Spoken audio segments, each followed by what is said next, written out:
Hi Vintage! Oi Vintage! Don't forget to subscribe and follow us on Spotify.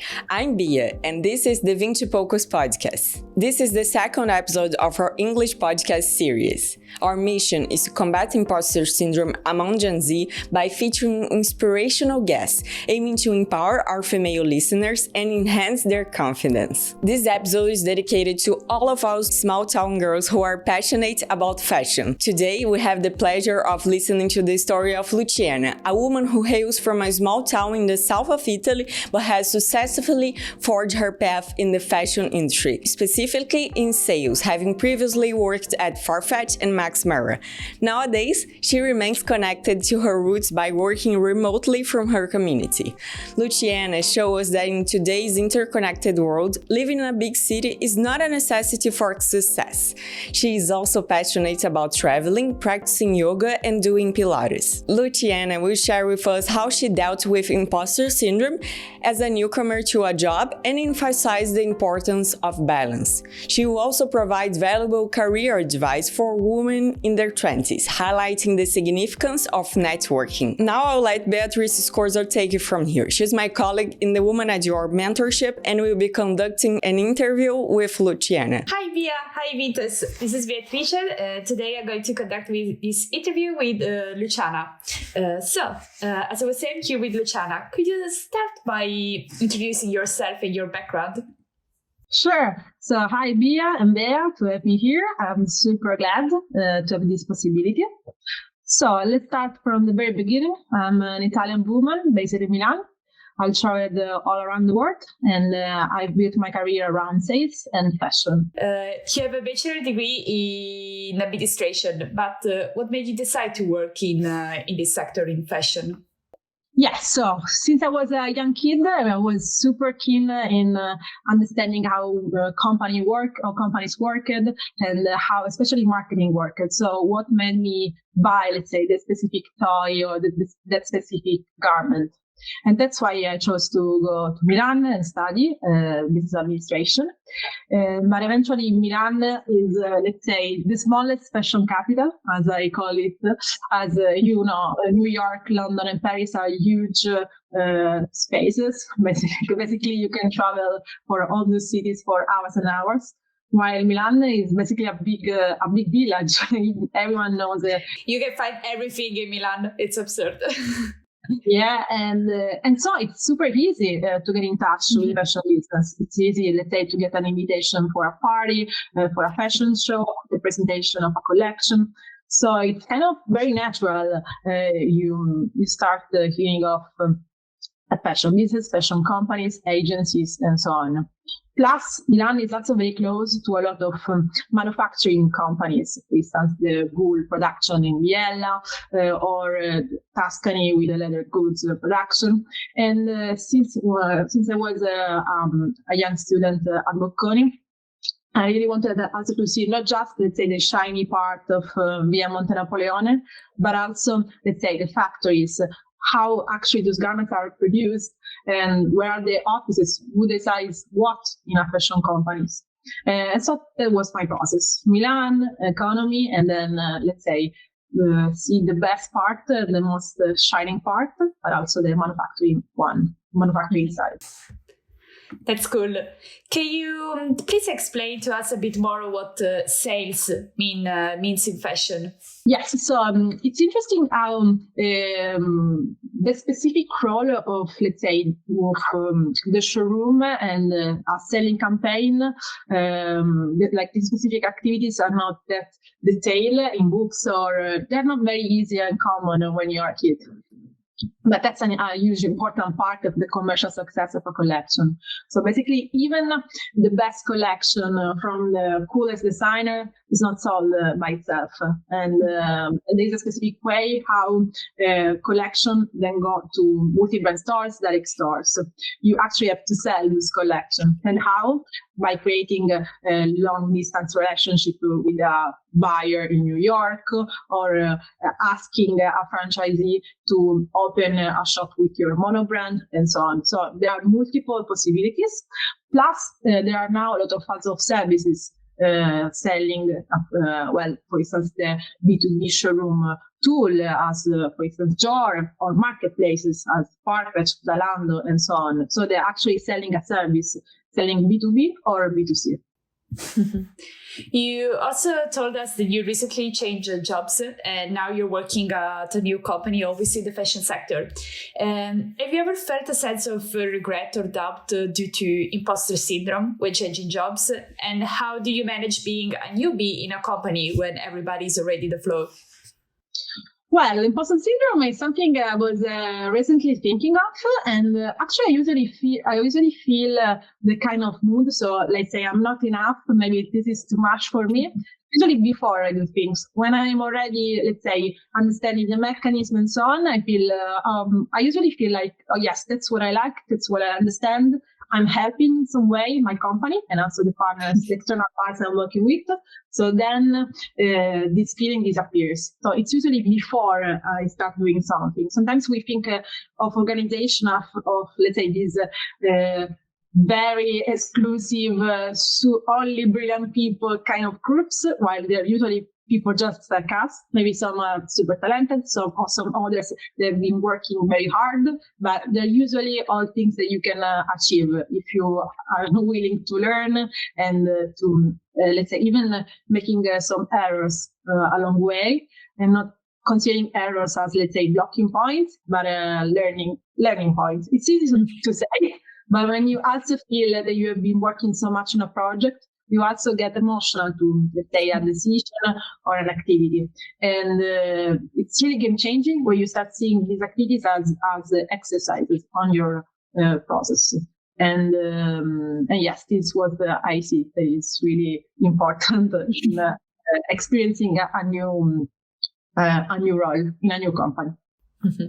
Also, like in the last job that now you're doing, your last job you shift to a remote position, but what was the main decision that let you have this decision, of course? Well, first of all, it's the way, let's say, I'm made. If I travel, if I have a lot of inputs from different places, I know that I can deliver a better job. So it's very basically related to the person I am. But it's also a way to being, let's say, in a direct relationship with my community, which is Palermo in Sicily. Because I believe also that giving back, even in, let's say, in very easy way, is crucial. Giving back how, for instance, maybe being in direct contact with a young entrepreneur and understanding the struggle and sharing with them, let's say, some tools, some digital tools. It could be, let's say, lead generation tool. It could be, let's say, a way to implement a project. So sharing whatever I've got, let's say, all my knowledge with entrepreneurs, young women in Palermo, this is super important. I'm not doing this, let's say, professionally. It's more about networking and being open, just like I'm doing now. But I think it's totally worth it because even Palermo is becoming step by step a kind of a startup area, thanks to a lot of private investments in, let's say, boot camp and so on. And I really would like to be part of this revolution. That is great. Also, like many women from small or remote communities, like I would say south of Italy, may feel they won't have the opportunity to work in big companies or in the fashion industry, as we're talking it. When did it become clear to you the importance of maintaining ties with your local community while simultaneously pursuing your career? Well, it was important when I started understanding that eventually, in a company, the best managers, the best people are the ones who are humans. And they actually show that they're humans. How? Because they have their ideas, they show compassion to a colleague, and so on. And let's say the best way I can feel as a human is when I'm in my community, because that's where I was born, when I was raised. And there are a lot of values reasoning with me, reminding me the kind of human I am. So that was when I started thinking that it was important to never let it go and keep having the possibility to get all these inputs from my own town. Mm-hmm. And let's talk about your achievement, your lesson. So what are some of the biggest lessons that you've learned by working in sales in this sector? Never give up. I know it might sound a cliche in sales, but never give up on a lead or let's say on a way to contact them. It's super important because sometimes you can just give a different impression to the kind of let's say target client by, let's say, changing the way you contact them, changing the format. We are in a society where usually emails are, let's say, the preferred way because if you're shy, of course, you don't want to call or you don't want to be there present in face of someone who will reject you. But that's just how sales work. So go and try with phone calls, WhatsApp, even in some cases trying to maybe find an introduction from your network, any possible way to try again. And I believe that is also an amazing way to proceed at another environment as a project management, because you need to try to speak with the stakeholders and make it done as soon as possible. So really try a different way and with a touch of creativity, the way you approach target clients. And taking all these lessons, what you learned, what advice would you give to your 20-year-old self? Well, I will keep on strengthening my network, because eventually today is my real asset. I'm not talking just about, let's say, the kind of relationship I have with some of my friends, but even trying to do it even more professionally. So I've done it a lot. Let's say I was president, for instance, of the Bocconi Students Association, so I was always involved with anything that was related to fashion. But trying to do it maybe more focused on my job. So maybe one of my regrets was not working during my uni years, because I mean no one was working in my university. But if I saw other university students in Milan, they were actually working, and I really missed that piece, because I could have already been doing, let's say, a sales assistant in store, or even being like a PA to some director. Those kind of let's say entry-level jobs. And but I guess that would be, let's say, a very nice starting point, even before concluding my university years. So you landed your first internship after your graduation, or before, like during your studies? I had already 2 internships before, but they were, let's say, done in a very academic way. So not really, let's say, related to, let's say, I need some money to survive. Because of course I had the privilege to have 2 amazing parents supporting me, but maybe finding, let's say, the more professional way. So I really want to get money out of it, because Milan is also, it was an expensive city. It's even more an expensive city. So that will be, let's say, a propeller to do it. Mm-hmm. Yeah. And let's talk about you. Outside of your professional life, who is Luciana? Well, I am, let's say, a super extrovert, willing to touch and feel whatever is close to me. So I always try to spend as much time as I can with my friends in Milan or in London or in Palermo. And to me, let's say, even drinking a coffee in a cafe or, let's say, in a nice bar is, let's say, the most important time of the week, because socializing and having a direct conversation with some friends or relatives is super important. That's why also a lot of people always share with me the idea of remote work are something very boring, let's say, always alone. But actually, with remote working, I can, of course, interact with my colleagues via digital calls. But then I have a lot of time to spend with my friends, and which also give me a different perspective of life. I mean, usually colleagues doing your same job, usually they have your same background, your same kind of approach to things, while maybe a photographer friend, let's say also a finance guy, or let's say people with different idea or backgrounds, they enrich your life. And I believe that's a way of to really live it fully. I love Pilates and yoga. They are too expensive. I mean, maybe Pilates is a very expensive hobby, but I try to do it as much as I can because it's the way I feel very energized and it completely changes my day. Maybe I hear a lot of people doing, let's say, running or bicycle, but Pilates is definitely my thing. I traveling. I've traveled all around the world during my uni years, but also now. And I always try to organize travels by myself. I am very proud that I've never I've never been to, let's say, a pre-organized trip from an agency or anything, because I love planning. And well, yes, to me, friends are everything. And I always try to share some time with them. That's good. And you were talking about your love for traveling and everything. Could you share a transformative experience from one of your trips? Transformative. Well, maybe let's say it wasn't a trip, was, let's say, my exchange year during my high school. I spent 6 months in Finland when I was 16 years. And that was really transformative because I come from, let's say, a very dynamic, packed city. And I was, let's say, transferred to a small village in the middle of nothing in Finland. But that was transformative because I had basically 4 friends, for, let's say, in terms of number, and we had the opportunity to really deep dive in this friendship, even because our English was kind of broken, mine, and also their own.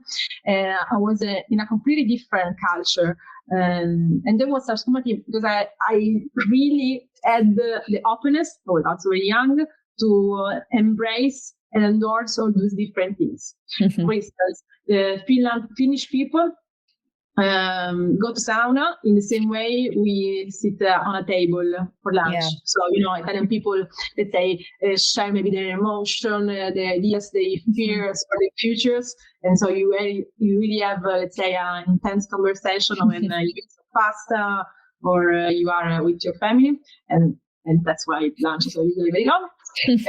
While Finnish people just go naked with friends speaking on the sauna. There was really, let's say, I did my exchange in Finland too, so I do understand. Like, they will tell you a word, but they will go naked with you in the sauna. So that's also a cultural shock for me. Yes, and it was transformative because it was really the start. I was only 16, and then there was something that was always with me, to never judge something that is uncommon before trying it, or even ever judge it as it is, let's say, with my external eyes. And that was something that I always brought with me in my culture and social interactions. And that's even important in sales because you really have to understand how the other thinks, and understanding that maybe something you're selling could be useful for them, even if they're very, very different from you, not just in terms of the way they work, but also culturally speaking. Mm-hmm. And did you do other exchange experience apart from this, or they were transformative as the one in Finland, or not? Yes, I did 2. One during my bachelor, and it was only 1 month in Dubai. It was Dubai in 2014, so it was very different than Dubai today. It was growing, and even there, I had the opportunity to meet a lot of locals, and which showed me the city in a very funny way. And there was short, but also I saw even, let's say, how another completely different culture works. And during my Master of Science, I was 6 months in Melbourne, in Australia, and there was even, let's say, another kind of word with their, let's say, kind of very conservative politics, but also, let's say, with a worldwide approach, as Australians love traveling as well, and they've been basically everywhere. And also there I made a lot of good friends. And to finalize our conversation, Luciana, reflecting on your journey and experiences, if you could offer one piece of advice to individuals aspiring to pursue a career in the fashion industry, what would it be? again, trying to build your network from zero. Try to, let's say, maybe request a catch up on LinkedIn to the kind of professional you want to learn from. Maybe you have a friend who works as a sales assistant, asking them if they can do referrals in that specific role, and trying to build your network step by step, because eventually the best jobs are always offered through recommendation. So remember that it's not going to be you applying on LinkedIn for your dream job, but it will be probably your best friend, or let's say a friend of a friend referring you, because they know your trademark, let's say your personal trademark, and they will think of you when there is a nice opportunity on the market. So that was definitely my most precious advice for me when I was young, because I really didn't think that was so strong. I mean, I knew that networking was important, so on, as they teach you on business schools, but really at this level, basically, it's all about how you're perceived from the others and how they think of you when there is an opportunity going on. That's right. And what do you think are the best tips for doing networking at its best in this case? Well, very basic one, going to networking events. Probably your university is already doing something. Even with, let's say, senior leaders, which are not in your target industry. Probably if you go to a consulting environment, they will probably know the specific industry, or even, let's say, event in generally speaking about fashion, maybe e-commerce fashion, maybe design, but trying to be in that network physically first and most important. Second one, trying to add some LinkedIn professional and text them. Maybe you can just ask for a referral or for, let's say, a coffee chat. And you will be amazed by how many people will tell you yes, especially if you go in a very, let's say, a very detailed vertical. If you ask, let's say, some questions in general, the rate of answer is very low. But if you are, let's say, for instance, interested in project management, into integration SaaS, of course, there could be, let's say, maybe 10, 20 people in Italy. Maybe there are way more in the US. But if you go in that specific detail, you show real interest in that topic, you will see a lot of people will answer. And third, try to see around. It's not, I mean, of course, if you are 18, your best friend is not the CEO of Valentino, but maybe someone is working in an Inditex shop, and you can refer, like, do you know if you can check in your job board if there are any openings, and so on and so forth. So really not to catch any single opportunity in your radar. That's great. Thank you so much, Luciana, for this conversation. It was very great to hear you and listen to all the advices, your precious advices. And now we're going back to Bia. Thank you, Beatrice. And thank you, Luciana. I found this talk incredibly inspiring. Luciana has demonstrated the importance of not daring to preconceived notions, such as the belief that one must live in a big city to achieve success and happiness. She also underscores the importance of balance and the value of not underestimating our network. As they say, your network is your net worth. Don't forget to subscribe and follow us on Spotify. Thank you, Vintage. See you in the next episode. Beijo, gente!